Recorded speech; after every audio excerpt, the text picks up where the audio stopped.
This is BT Orientation Week for many first-year students, but it's an essential life lesson for us all. Financial expert Bruce Sellery is back with tips to make the transition a little less stressful. Good to see you, Bruce. Great to see you, too. Okay, I love this. First off, we're going to throw up two boards. One is revenue. Where do we get our revenue from as students? Well, it comes from a bunch of different places. Here it is. You might have a job. You might have a summer job you've saved for or a job during the year. Your parents might cut you a check for part of your studies. You might get a student loan or even a government grant. And you could have qualified for some scholarships. The other thing is, ideally, that actually should say RESP. RESP. So your parents or your grandparents may have been saving for 15 years to help send you to school. So there's a whole bunch of revenue that is going into that budget. You need to write it all down so you know what's happening. Now, some of it, like an RESP, you're not going to get in first year of college or university. You're going to try and spread it out over the course of that program, but you're going to want to have all that income so you know what you're dealing with. Okay, expenses, the next board, tuition. And there are many. Tuition, of course, and this is lumpy. It's not a monthly figure. So there are things that are one time, like books. Could be like $800 or $900 in books. It's an enormous sum. If you go away to study, it's a whole other bit of cost because residence is enormously expensive. Maybe it's a meal plan, or maybe you're living at home, but you're going to be commuting, and so you're going to be eating on campus. You need to put a dollar figure in there for the days you don't bring your lunch.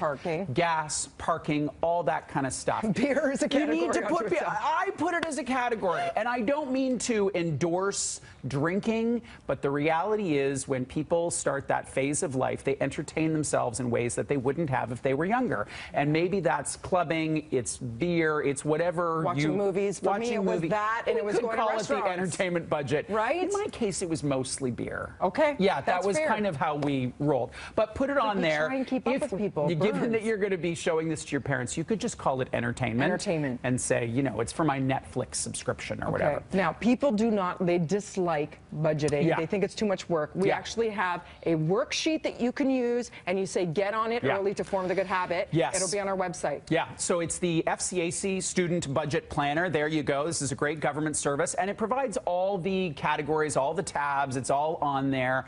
The number one thing you need to do to get good at budgeting, like how do you get to Carnegie Hall? Practice. Practice makes perfect. So start with the budget and then look at it every single month, because otherwise it's like this theoretical little spreadsheet that Bruce told you to do and you didn't do it. It doesn't make any difference. How do you know what your budget is if it's your first time out? Yeah, so you do the worksheet, and one of the things you'll see when you do it is, oh, hold you, I don't have enough money. So hopefully, if that's the case, you've got a plan to deal with the fact that actually the income and the expenses don't line up. I want everyone to identify what happens if they're short and do that now. So am I getting a job? Am I pawning my iPad? Am I going back to mom and dad? Am I going back to mom and dad? So with people who are with parents who are engaged in this process, and by the way, some parents are in their kids' shorts all the time, like they're like right there.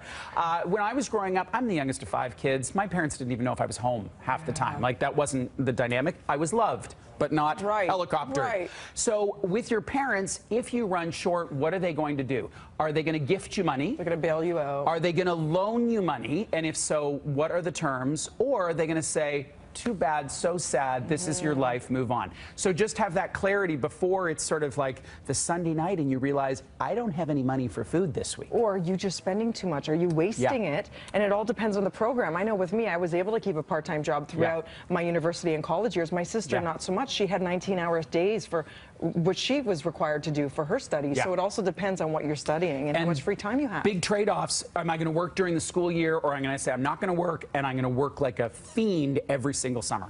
Great tips. Make sure you guys download it. It's very useful, and it's available right now on our website, breakfasttelevision.ca, under show notes. Thanks, Bruce. My Always pleasure. great. And thanks for sampling the mayonnaise and coffee. We treat you so well here.